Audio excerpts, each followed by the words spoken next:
நீங்கள் தவறவிட்ட எபிசோடுகளை இப்பொழுதே காணுங்கள். உங்கள் தந்திவன் யூடியூப் சேனல் மற்றும் தந்திவன் ஆப்பில் முற்றிலும் இலவசமாக.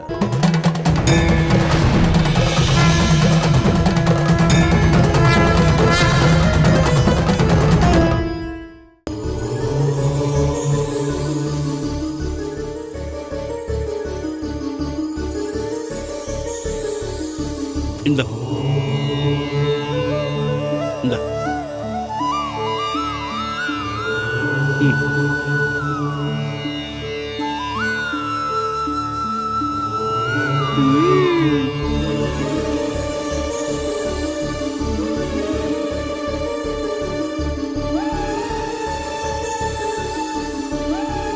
பூசாரி, சித்திரபானு ஐயா செஞ்சது நன்றி கெட்ட செயல்.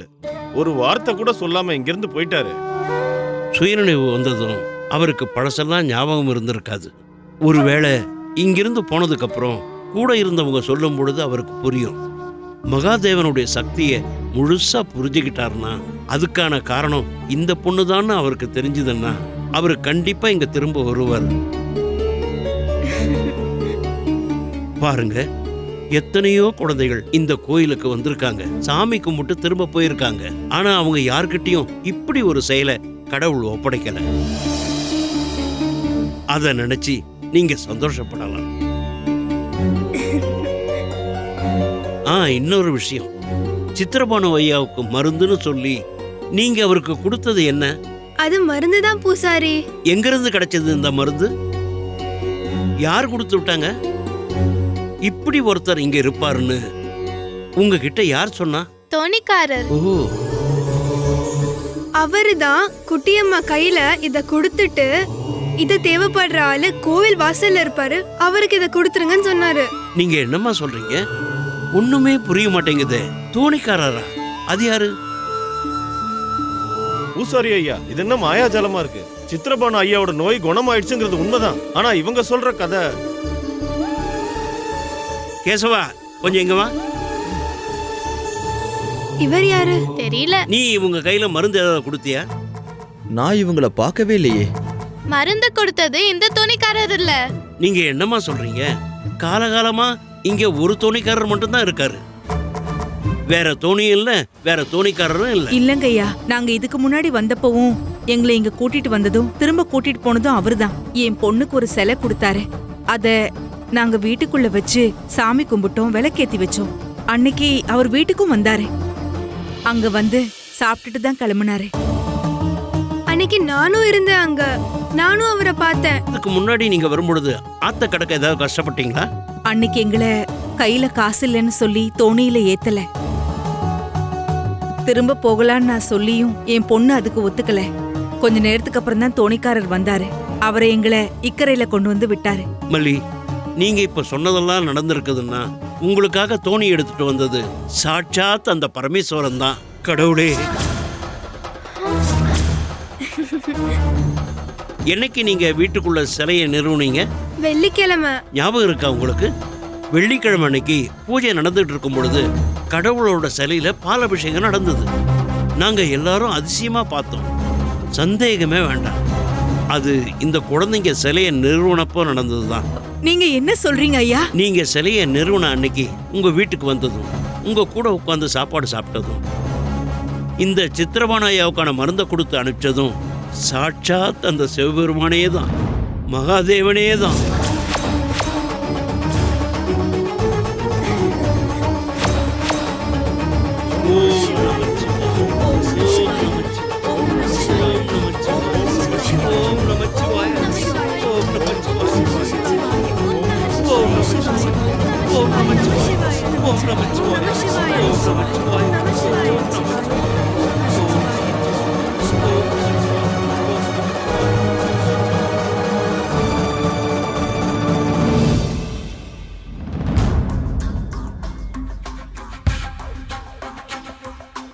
ஜோசியர் சொன்னது பொய்யா போகல.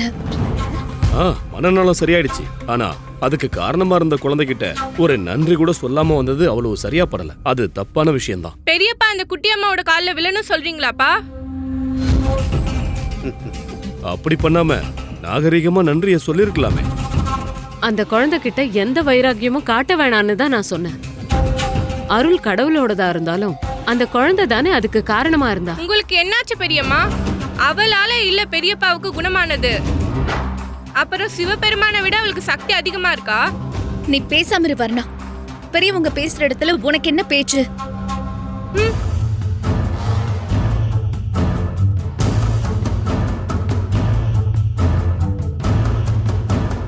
தம்பி, எனக்கு ஒரு தேவை இருக்கு. சொல்லுங்க. மேலூர் ராஜவம்சத்துக்கு ஒரு ஓலை கொடுத்து அனுப்பணும். என்னன்னு? இன்னையில இருந்து மேலூர் சிவன் கோவில்ல யார் வேணாலும் போகலாங்கிற முறை மாறணும். யாரு என்னன்னு தெரியாம யாரும் அந்த கோவிலுக்கு போக கூடாது. என்ன நீங்க இந்த மாதிரி பேசுறீங்க? காலாகாலமா இருக்கிற முறை மாறுறது இல்லையா? மாத்தப்படுறது இல்லையா? எப்படி இருந்தாலும் அப்படி ஒரு ஓலையை அனுப்ப என்னால முடியாது. மேலூர் சிவன் கோவில் உருவான கதையை பத்தி நீங்களும் கேள்விப்பட்டிருப்பீங்கன்னு நான் நம்புறேன். அங்க போற பக்தர்களுக்குள்ள எந்த வித்தியாசமும் இருக்கக்கூடாதுன்னு மேலூர் மகாராஜாவுடைய கட்டளை இல்ல, அது அந்த பரமசிவனுடைய கட்டளை. உன் அண்ணனோட மனநோயை தீர்த்த அந்த பொண்ண அரண்மனைக்கு வர வச்சு விருது வைக்கணும்னு தோணுதா என்னோட தம்பிக்கு? கொஞ்ச நாள் என்னோட மனநிலைமை சரியில்லாம போனது உண்மைதான். அதுக்கு அர்த்தம் இங்க இருக்கிற விதிமுறைகளை எல்லாம் நான் மறந்து போயிட்டேங்கிறது இல்ல.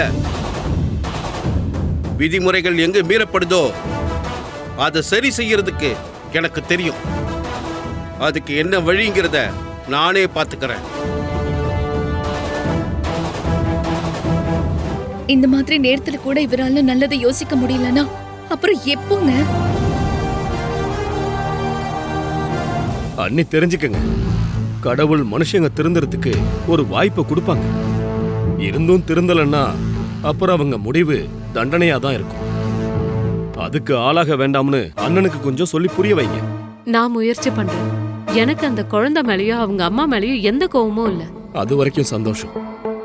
அண்ணன் இந்த விஷயத்துல திருந்தலனாலும் நீங்களாவது புரிஞ்சுக்கிட்டீங்களே. அண்ணி நீங்க போங்க.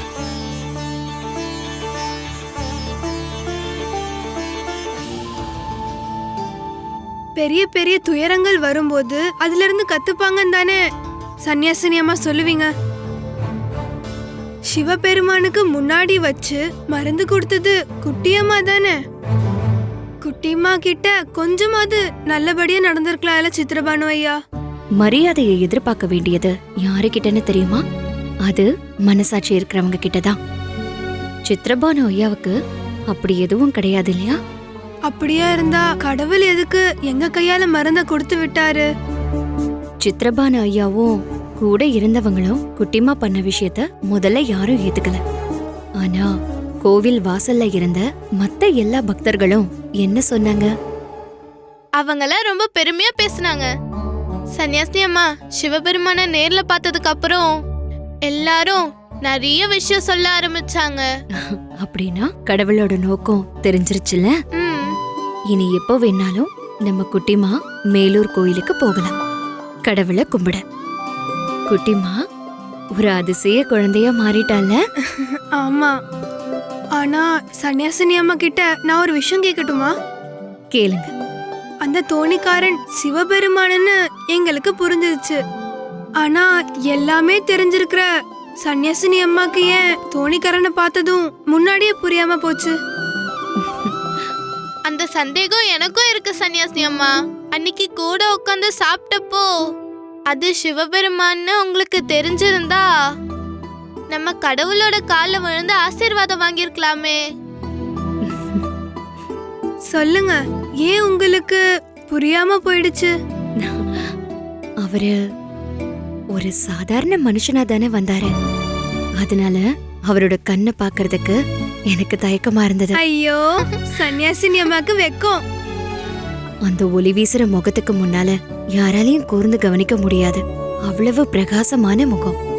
அதனால கூட இருக்கலாம். அப்படி ஒரு காரணத்தாலதான் என்னால கூட கண்டுபிடிக்கவே முடியல.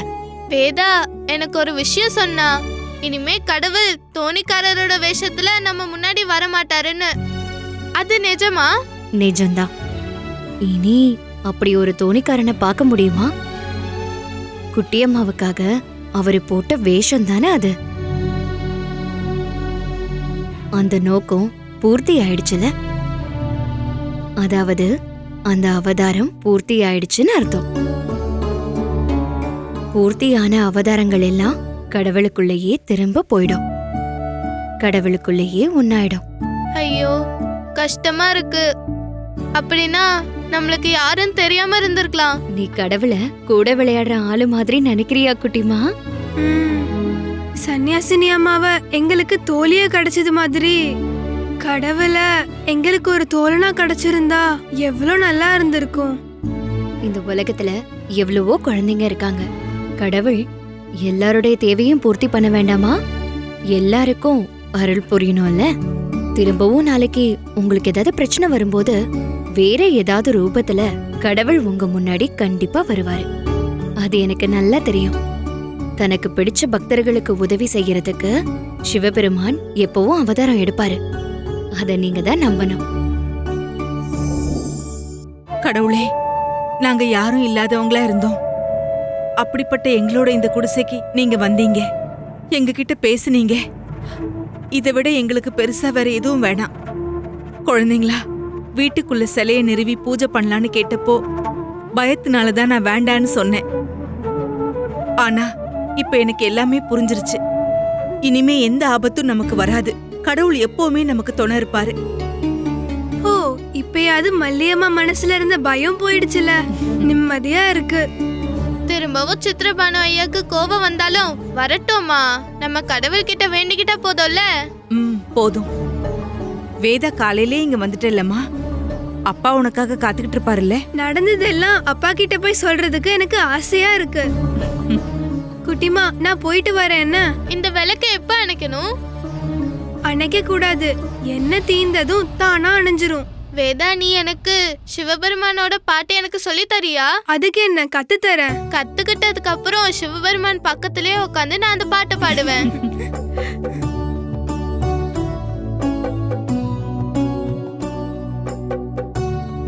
திரும்பவும் நீ சாமி கும்பிடுறியா? நான் மனசுல பாட்டு பாடிட்டு இருக்கேம்மா. வேதா சொல்லி கொடுத்ததுக்கு அப்புறம் சத்தமா பாடுறேன்.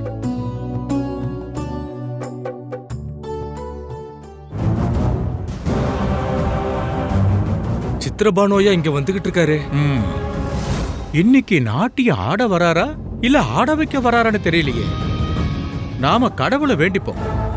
நாம ஆம்பளைங்கிறது மட்டும் அவர் கண்ணுக்கு தெரிஞ்சா போதும். நாம ஒண்ணு பண்ணலாம். அவர் நம்ம கிட்ட கேட்கறதுக்கு முன்னாடி நாம பொண்ணுங்க மாதிரி அவர்கிட்ட நடிச்சு காமிக்கலாம்.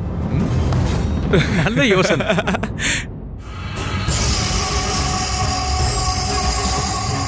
இங்க பாத்தியா, சித்திரபாண ஐயா வந்திருக்காரு.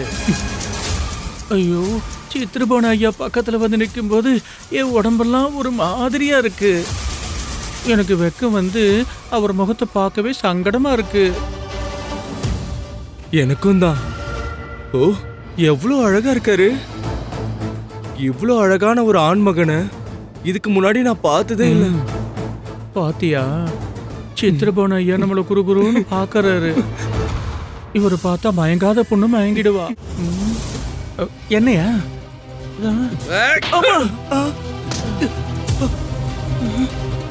அப்ப இவ்வளவு நாள் இப்படித்தான் நீங்க எனக்கு முன்னாடி நடிச்சிட்டு இருந்தீங்களா?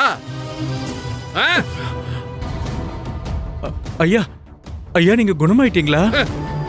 என்ன நினைச்சுக்கிட்டு இருந்தீங்க நீங்கெல்லாம்?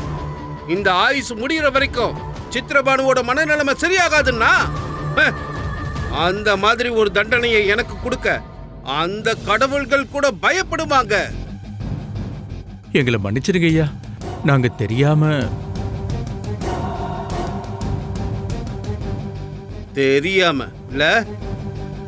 இனிமே உங்க 2 பேர் விஷயத்துல நான் முடிவு எடுத்துக்கிறேன். ஐயா, ஐயோ, ஐயா, ஐயோ, ஐயா, ஐயா, வேண்டாங்க, ஒண்ணும் பண்ணிடாதீங்க. சொல்லுங்க, மன்னிச்சுங்க. வேண்டாங்க ஐயா. ஐயா, ஞாபகம் வச்சுக்கோங்க, உங்களுக்கான இடம் எப்பவுமே என் காலுக்கு கீழே தான். கோவில் வாசலா இருந்தாலும் தேசமங்கல நாடா இருந்தாலும் ஐயா, இந்த சித்திரபானு நினைக்கிறது தான் நடக்கும்.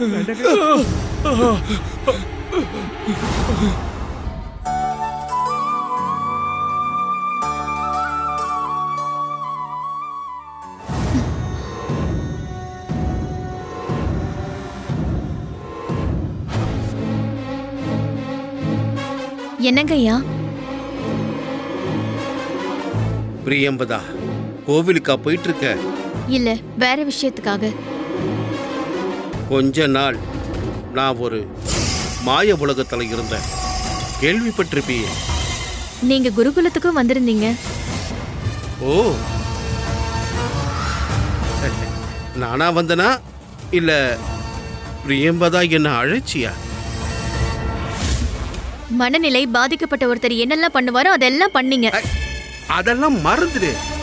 இப்ப என்ன பாரு, முன்ன விட நல்ல தெம்பா இருக்க மாதிரி தெரியலையா?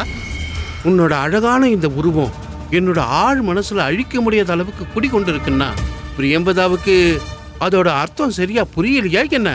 உண்மையை சொல்லணும்னா உங்க மனசுக்கு எந்த வைத்தியமும் பண்ண வேண்டாம், உங்க புத்திக்கு தான் பண்ணணும்.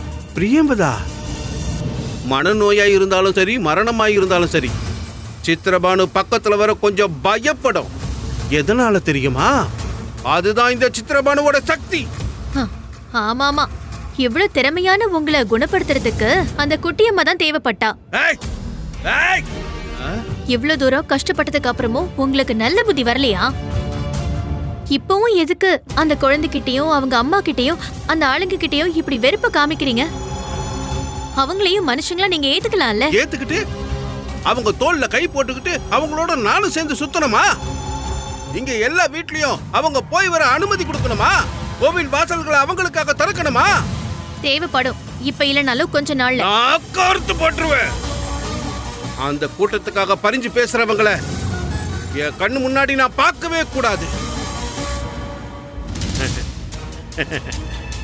இந்த பிரியம்பதாவுக்கு இந்த மாதிரி பேச்செல்லாம் ஒத்து வராது. அழகான பிரியம்பதா அவளை விட அழகான சிரிப்போட நடந்து போறதுதான் பார்க்க அழகா அற்புதமா இருக்கும்.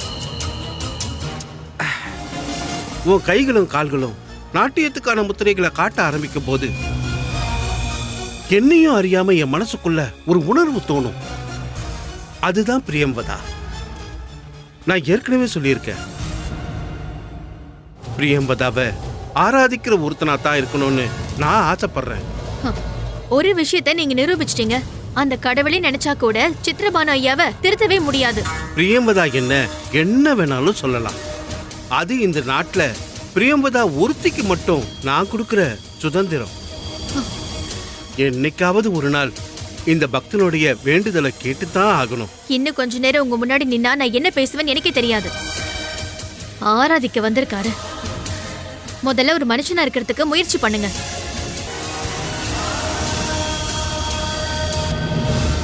இவ்வளோ அழகு மட்டும் உனக்கு இல்லாம போயிருந்தா சித்திரபானுவை எதிர்த்து பேசின குற்றத்துக்காக அழிச்சிருப்பேன்.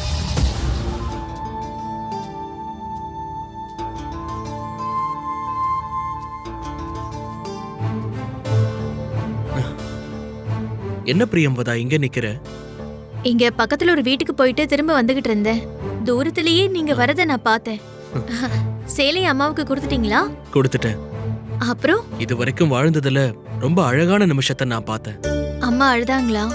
ஆமா, அழுதாங்க. கொஞ்சம் இல்ல, ரொம்ப நேரம் அழுதாங்க. அழுது முடிச்சிட்டு அவங்க என்ன கட்டி பிடிச்சாங்க, நெத்தியில முத்தம் கொடுத்தாங்க. அவங்க என்கிட்ட சொர்க்கத்தை பார்த்துட்டேன்னு சொன்னாங்க. நான் அவங்களுக்காக ஒரு சேலையை வாங்கி கொடுத்ததை நினைச்சு அவங்க எவ்வளவு சந்தோஷப்பட்டாங்க. எவ்வளவு பெரிய மடையண்ணா. உழைக்க வேண்டிய வயசுல தேவையில்லாம சந்தோஷத்தையும் நிம்மதியும் தேடி ஊர் ஊரா சுத்திருக்கேன். பிரியம்பதா, நான் உன்கிட்ட தான் நன்றி சொல்ல ஆசைப்படுறேன். அந்த சந்தோஷம் உனக்கானதுதான். நான் உங்களை கேள்வி மட்டும் தானே கேட்டேன். அம்மா மேல உங்களுக்கு இருக்கிற பாசத்துல தானே நீங்க இப்படி எல்லாம் பண்ணீங்க. இனிமே இதெல்லாம் மனசுல நினைச்சுக்கிட்டாலே போதும். அம்மா எப்பவுமே ரொம்ப ரொம்ப சந்தோஷமா இருப்பாங்க. நான் இனிமே தவறான வழியில போக மாட்டேன்னு முடிவு பண்ணிட்டேன். இது போதும், இந்த சந்தோஷம் போதும். குடும்பம் தான் நம்மளோட உலகமே. குடும்பம் தான் நமக்கு மிகப்பெரிய பொறுப்பும். குடும்பம் தான் நம்மளோட கர்ம வினையுங்கிறத நான் புரிஞ்சுக்கிட்டேன். இத கேட்டா அப்பா ரொம்ப சந்தோஷப்படுவாரு. நீங்க திரும்ப வந்துட்டீங்களாண்ணா? அக்கா, அண்ணனை கூட்டிட்டு வர போனீங்களா? ஆஹா, இல்ல, இவரை இங்குதான் நான் பார்த்தேன். குட்டியம்மா, வீட்ல நீங்க பூஜையெல்லாம் பண்ணிட்டு இருக்கீங்கல்ல? நடக்குது. அதை நிறுத்தக்கூடாது என்ன? நிறுத்த மாட்டேன். குட்டியம்மாவால சித்திரபானுவோட மனநோய் குணமாயிடுச்சு. வர வழியில நானும் கேள்விப்பட்டேன். ரொம்ப நல்லது. மாற்றம் எல்லாம் வரணும். அந்த சிவபெருமானோட அருள் கிடைச்ச பொண்ணுதான் குட்டியம்மா. ரொம்ப தூரம் நடந்து வந்ததால எனக்கு சோர்வா இருக்கு. நான் உங்களை அப்புறம் பார்க்கறேன். ஆமா, விளையாடிட்டு 2 பேரும் எப்ப வீட்டுக்கு போக போறீங்க? நாங்க கொஞ்ச நேரம் கழிச்சு போவோம். சரி. வேதா, நான் உன்கிட்ட ஒரு விஷயம் கேட்கட்டுமா? என்ன?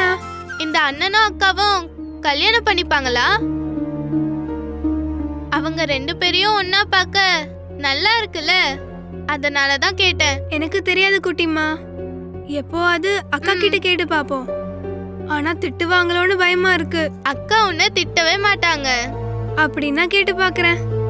குட்டியம்மா வாயில இருந்து சும்மாலாம் அது வந்திருக்காது. நாம பெரிய தப்பு பண்ணிட்டோம்னு தோணுது. சித்திரபாணு ஐயாவுக்கு சரியாயிடுச்சுன்னு தெரியாம நாம ஏதேதோ பண்ணிட்டோம். இனிமே அந்த பகையை போக்க அவர் என்னெல்லாம் பண்ணுவாருன்னு யாருக்கு தெரியும்? நீங்க கவனமா இருந்துக்கோங்க. நீங்க எங்க போனாலும் சரி, சித்திரபாணு ஐயோட பார்வை உங்க மேலதான் இருக்கும். வீணா எதுக்காக அவர்கிட்ட நம்ம அடி வாங்கி சாகணும்? சரியா சொன்ன. இவ்வளவு பகை உள்ள ஒருத்தரை நான் இது வரைக்கும் பார்த்ததே இல்லை. உண்மையை சொல்லணும்னா அவர் குணமாகாமலே இருந்திருக்கலாம். கடவுளே, கெட்டவனுக்கு காலம் கூட கை கொடுக்கணும்னு சொல்லுவாங்கல்ல, அதைத்தான் இப்ப சித்திரபாணு ஐயாவோட விஷயத்துல நாம கண்கூட பாக்குறோம். அப்புறம் ராஜாவோட அண்ணன்னா, ராஜா காரியங்கள்ல ராஜாவோட திறமையானவன்னா, இப்படி எல்லாம் சித்திரபாணு ஐயா வேணும்னு பெருமையா பேசிக்கிட்டு இருக்கலாம். ஆனா அவரை குணமாக்குனது யாரு? மல்லியோட பொண்ணு. ஒரு சின்ன பொண்ணு கிட்ட அவரோட மொத்த திமிரும் அடங்கிடுச்சுல்ல. அந்த குழந்தைய அம்மாவையும் கஷ்டப்படுத்துறதுக்காக அவர் என்னெல்லாம் பண்ணிருக்காரு. இப்ப அசிங்கமே இல்லாம அந்த குழந்தையோட தயவுல வாழறாரு. அவர் இடத்துல நான் இருந்திருந்தா அந்த குழந்தை கொடுத்த மருந்து சாப்பிட்டிருக்க மாட்டேன். அதுக்கு பதிலா ஏதாவது ஒரு ஆத்துல விழுந்து செத்து தொலைஞ்சிருப்பேன். அவருக்கு இப்படி ஒரு மானகெட்ட வாழ்க்கை தேவையா சொல்லு? சித்திரபாணு ஐயா தானே எல்லாரும் முன்னாடியும் நிச்சயமா அவமானப்பட போறாரு. அதுக்கப்புறம் அவங்கள பெருமைப்படுத்தணும்னா அதையும் பண்ணுவாரு.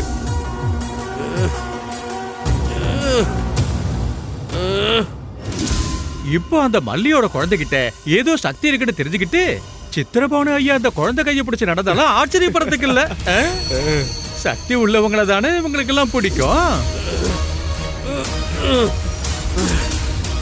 ஆமா ஆமா, அப்படி ஒரு காட்சியையும் சீக்கிரமா நம்ம பார்க்க தானே போறோம். எப்படி இருந்தாலும் சித்திரபாணு ஐயாவை அந்த காட்டுவாசி குழந்தை தோற்கடிச்சிட்டா. அதுதானே இப்ப நடந்திருக்கு.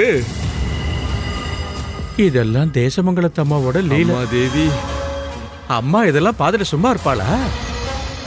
சித்திரபாணு ஐயா இன்னும் என்னெல்லாம் பட வேண்டியிருக்கோ. வாங்க நாம போலாம்.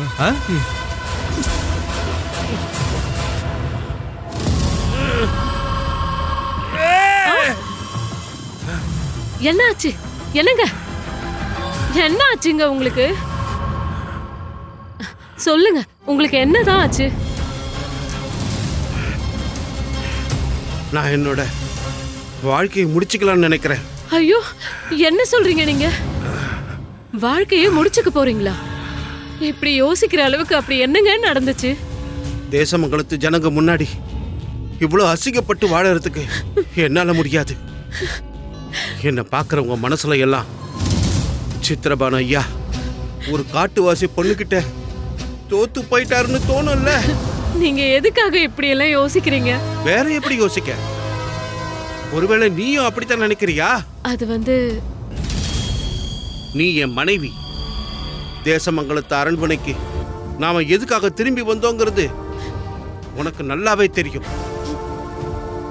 இருந்தாலும் கோவில் வாசல்ல வச்சு நடந்த ஒரு சின்ன விஷயத்துக்காக அது எல்லாத்தையும் மறக்க நீ முயற்சி பண்ற. யாரு வேணா என்ன வேணா சொல்லட்டுங்க, அதெல்லாம் மறந்துட்டு தூங்குங்க. முடியாது. மக்கள் பேச வேண்டியது என் வீரத்தை பத்தின கதையத்தான். என் முதுகுக்கு பின்னாடி நின்று என்ன கேலி பேசினவங்க சித்திரபானுவோட நிழலை பார்த்து பயப்படணும்.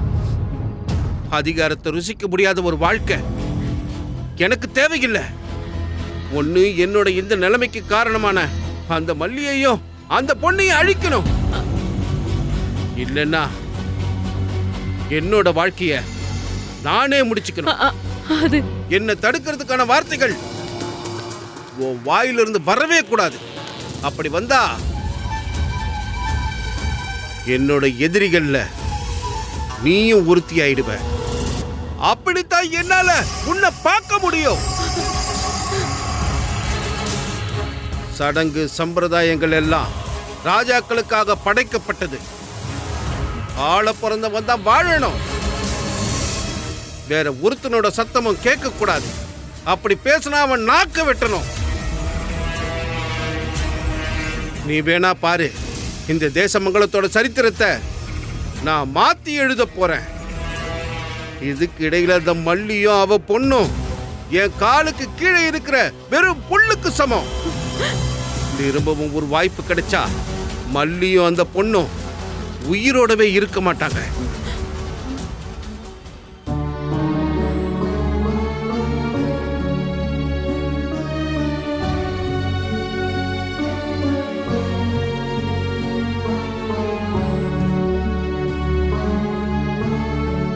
அம்மா, கோயில் திறக்கல. பூஜை முடிஞ்சு நட சாத்திருப்பாங்க. நாம இங்கிருந்து கும்பிட்டுட்டு திரும்ப போயிடலாம். வா, கும்பிடலாம்.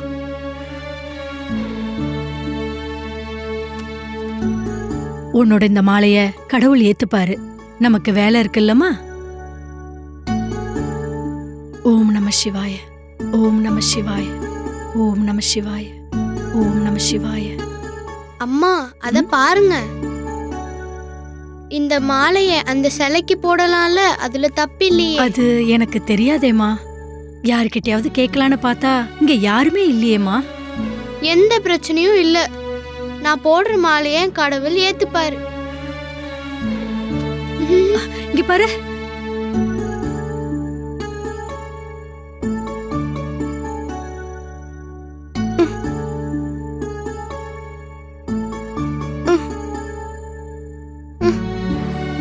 கடவுளே, என் பொண்ணு செய்யறது தப்பா இருந்தா அவளை நீங்க மன்னிச்சிடுங்க.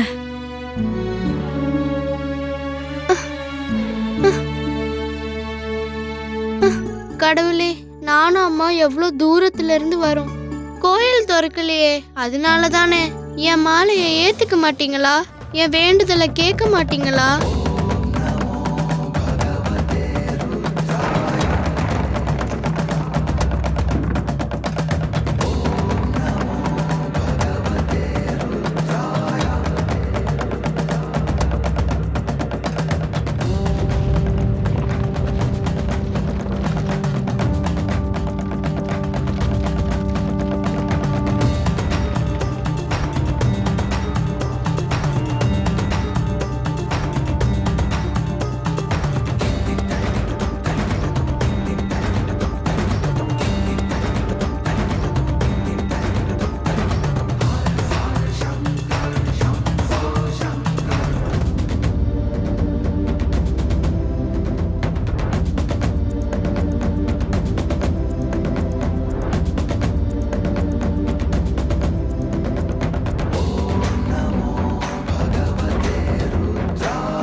அம்மா, இங்க பாருங்க.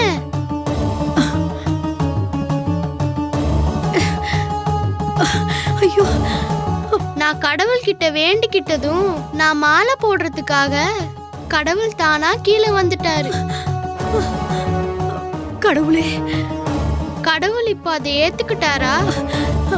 நீ வாமா, நம்ம சீக்கிரம் இங்கிருந்து போயிடலாம். வாமா.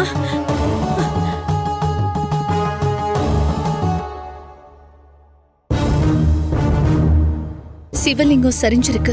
அத நேரா வைக்க யாராலையும் முடியாம இருக்கு. இதுக்கெல்லாம் அர்த்தம் கடவுள் கோவமா இருக்காரு தானே? வேற என்னவா இருக்க முடியும்? பக்தர்கள் எவ்வளவோ முயற்சி பண்ணிட்டாங்க, சிவலிங்கம் நிமிர மாட்டேங்குது. யானையை கொண்டு வந்து கயிறு கட்டியும் இழுத்து பார்த்தாச்சு, இருந்தாலும் நிமிர மாட்டேங்குது. மேலூர் மக்கள் எல்லாரும் ரொம்ப கவலையா இருக்காங்க. அது கண்டிப்பா இருக்கதானே செய்யும்.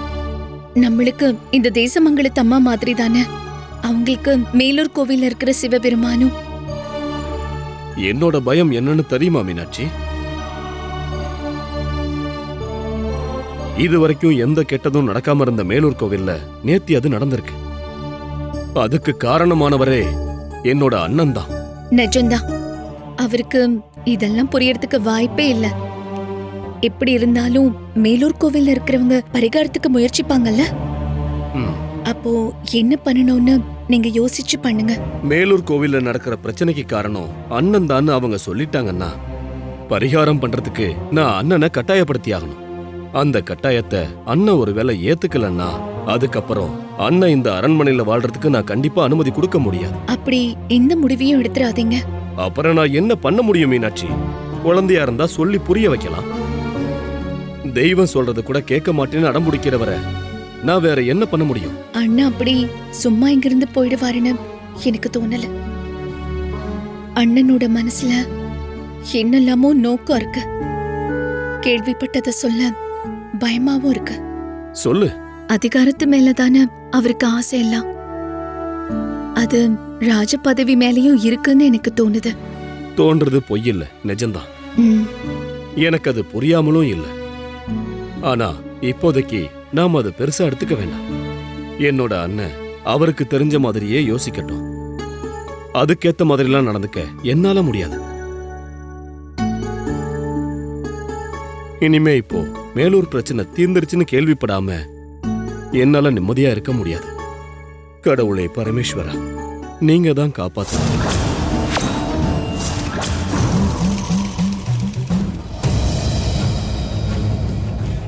ஐயா,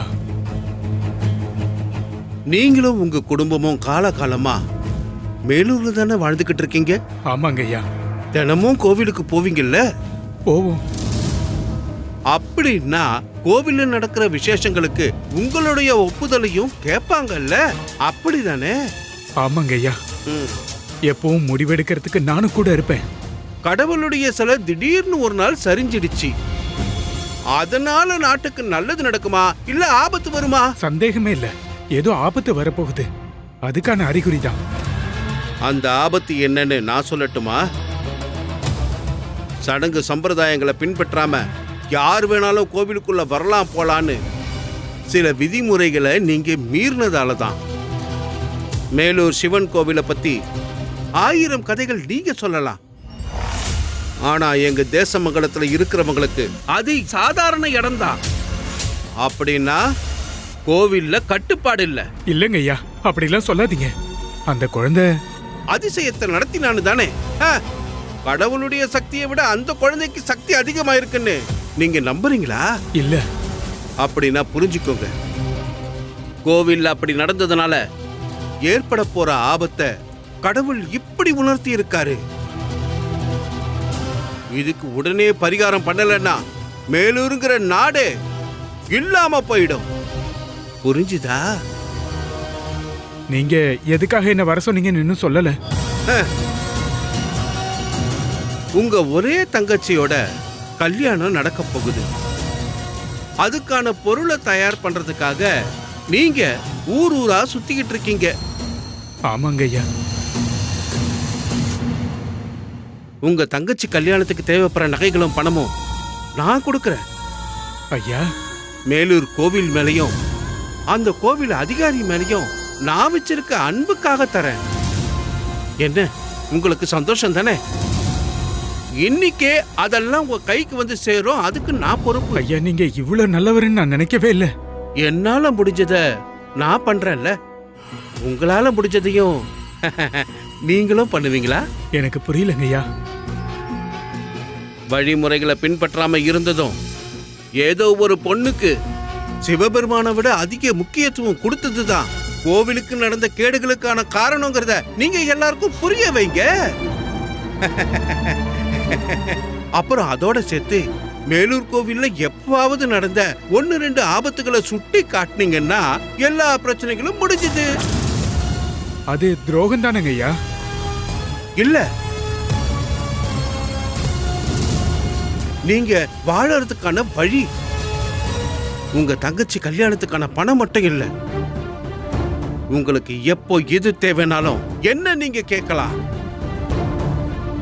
தேசமங்கலத்தோட எல்லாமுமான சித்திரபானு ஐயாவோட நண்பனா மாறுறது அவ்வளவு சுலபம் இல்லை. நான் பண்றேங்க ஐயா, இன்னைக்கே பண்றேன். ஆபத்து பத்தின செய்தி நாடு பூரா பரவட்டும், ஜனங்களோட மனசுல பயம் நிறையட்டும், பரிகாரம் செய்யறத பத்தி எல்லாரும் யோசிக்கட்டும். அப்போ அந்த வாசலுக்கு நான் திரும்பவும் வருவேன். எல்லா சாபத்தையும் முடிக்கிறதுக்காக.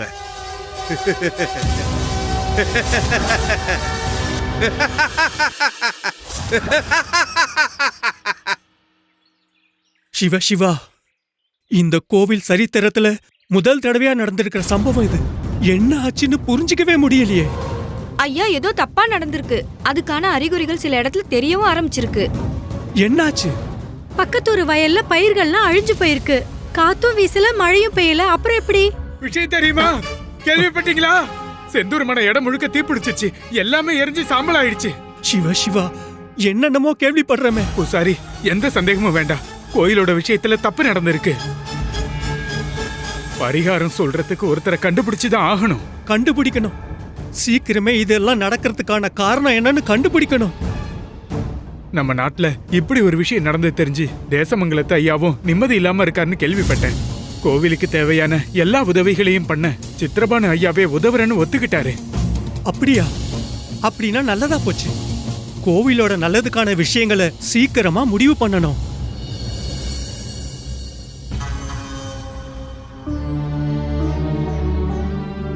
மேலூர் கோயில்ல இருக்கிற சிவலிங்கம் சுயமா வந்தது இல்லப்பா? ஆமா. சொந்தமா உயர்ந்து வர சிலை மிச்சம் எல்லாத்ததை விட அருள் நிறைஞ்சது தானே? ஆமாமா. அப்புறம் ஏன் எந்த காரணமும் இல்லாம அது சரிஞ்சிருச்சு? காரணம் இல்லைன்னு உன்கிட்ட யார் சொன்னா? அந்த ஊர்ல கெட்ட விஷயங்கள் எதுவும் நடக்கவே இல்லையே. அத நீ தப்பா புரிஞ்சு வச்சிருக்கிற. கடவுள் நடத்துற சோதனை எல்லாம் எப்பவுமே ஒருத்தருக்கு சாதகமா இருக்கணும்னு இல்ல. ஒருத்தர் செய்யற தப்புனால கூட நம்ம கடவுளோட கோபத்துக்கு ஆளாகிடலாம். நீ ஆற்றுக்கால் அம்மாவோட கதையை நல்லா படிச்சு வச்சிருக்கல்ல? ஆமா. கண்ணகி மதுரையை எரிக்கும் போது அங்க தப்பு பண்ணது யாரெல்லாம்? மதுரை ஆண்ட ராஜாவும் ராணியும் சேனாதிபதியும். ராஜ பதவியிலிருந்து எடுத்த தவறான முடிவும் அநீதியும் கெடுதலும் அந்த தேசத்தையே அழிக்கிறதுக்கு ஒரு காரணம் ஆயிடுச்சு. மனசுக்கு பிடிக்காத ஒரு செயலை யாராவது ஒருத்தர் பண்ணாலும் போதும். ஆனா யானைய வச்சு இழுத்ததுக்கு அப்புறமும் சிலை நிமிரலன்னு தானே சொல்றாங்க. ஒருவேளை கடவுளோட சக்திய மனுஷங்களோடயோ விலங்குகளோட சக்திய வச்சு தோக்கடிச்சிடலான்னு சில பேர் நம்பிக்கிட்டு இருக்காங்க. ஒரு விஷயம் நீ நல்லா புரிஞ்சுக்கணுமா? இந்த விஷயத்துல கடவுள் ஒரு முடிவு பண்ணிருப்பாரு. அந்த முடிவுக்கான பரிகாரத்தை மேலூர் கோவில்ல பண்ணிதான் ஆகணும். அப்படி பண்ணாதான் சிவலிங்கம் திரும்ப முழுமையடையும். யாருக்கு அந்த தண்டனை கிடைக்கும்? யாரு அவ்வளோ பெரிய தப்பு பண்ணிருப்பாங்க? கண்டுபிடிக்கிறதும் நம்ம இல்ல, தண்டனை கொடுக்கறதும் நம்ம இல்ல. எல்லாம் கடவுளோட செயல்.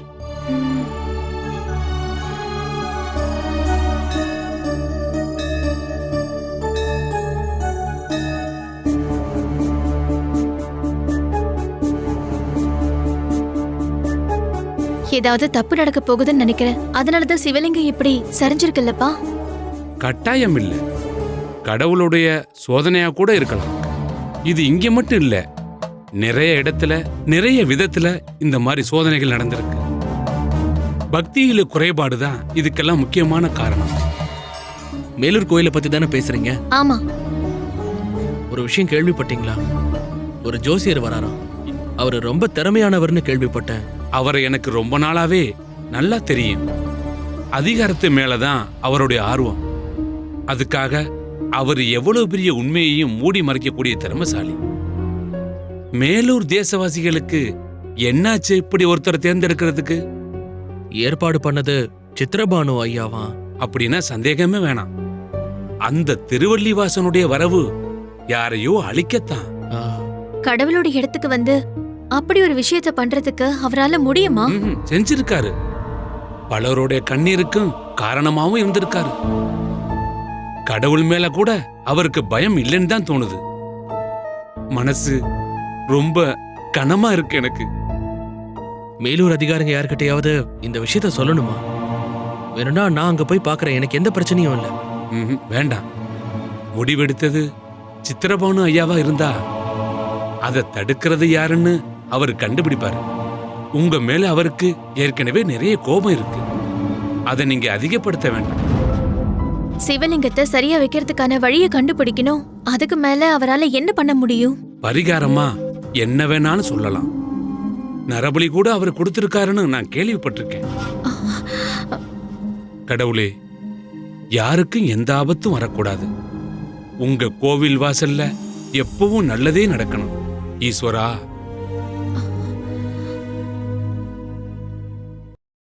Catch us on TV, Thandivan app, thandivan.com and YouTube.